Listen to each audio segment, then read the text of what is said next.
Yolculuğumuzun bir sonraki durağında Samsun var. 12 Kasım'da Samsun'da olacağız. Hepinizi bekliyoruz. Hepinizi bekliyoruz.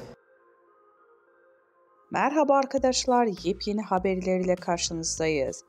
Elçin Sangu ve sevgilisi hakkında şok eden iddialar. Beni evimden aldırdılar.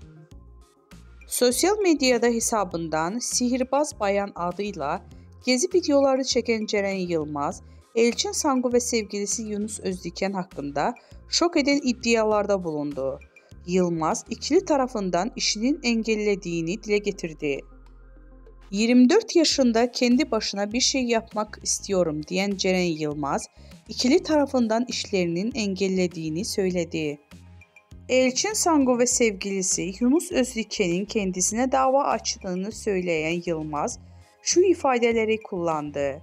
Görüntü davasıyla ilgili bana bir kağıt geldi. Türkiye'ye çağrılıyorum ifade verebilmem için. Benim bu insanların isimlerini vermemeyim için tehdit ediyorlar. İşlerime taş koyuyorlar.